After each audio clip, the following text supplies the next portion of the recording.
Good morning મિત્રો, part 2 માં તમારું સ્વાગત છે. તો ઉઠતાની સાથે અમે નીચે જઈ રહ્યા છીએ ચાની ચુસ્કી મારવા. કોબરા ગેંગે મંગાઈ લીધી હતી ચા અને મારી ચાની ચુસ્કી. પછી આવી ગયા સેન્ટ્રલ અને ફડાવી દીધી હતી ગેટ ઓફ ઇન્ડિયાની ટિકિટ. આવી ગઈ ને ટ્રેન. પછી અમે ચડી બેસ્યા કોબરા ગેંગ અને અમે જઈ રહ્યા છીએ gate of India. Like and subscribe કરવાનું ભૂલશો નહીં. ફાઇનલી મિત્રો પહોંચી જ ગયા છે ગેટ ઓફ ઇન્ડિયા અને આજુબાજુ પબ્લિક જોતા જ તમને સમજાય છે કે મુંબઈનો ગેટ ઓફ ઇન્ડિયાનો ક્રેઝ. અને ગેટ ઓફ ઇન્ડિયાની સામે જ હતી મુંબઈ હોટલ. હોટલ ખાલી દેખવા ખાતર જ હતી, જવાની તો વાત જ ના થાય.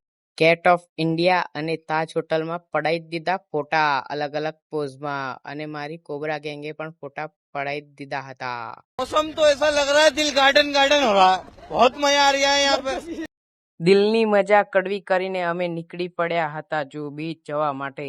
તો જૂ બીચ જવા માટે અમે પકડી લીધી હતી બસ અને બસમાંથી તમે નજારો જોઈ શકો છો. બહુ જ મોટી મોટી બિલ્ડિંગો તમને જોવા મળશે ને આ મારો દોસ્ત છે અને આ પાછળ આખી ગેંગ છે અમારી. તો અમે જઈ રહ્યા છીએ જૂ બીચ.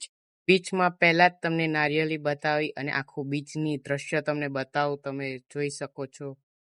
સનસેટ પોઈન્ટ બહુ મસ્ત લાગે છે અને અહીં બહુ જ બધા નાહવા આવ્યા છે. સનસેટ વ્યૂ અને ભીડ પણ બહુ જ હતી અને મસ્ત નજારો જોવા જેવો હતો.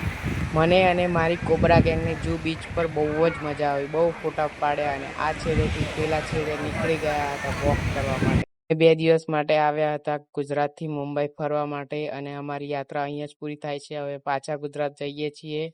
અમારી ચેનલને લાઈક સબસ્ક્રાઈબ કરવાનું ભૂલતા નહીં અને આવા જ વ્લોગ માટે નોટિફિકેશન હંમેશા ઓન રાખજો. બાય બાય, ગુડ બાય, મળીએ આવતા વિડીયોમાં.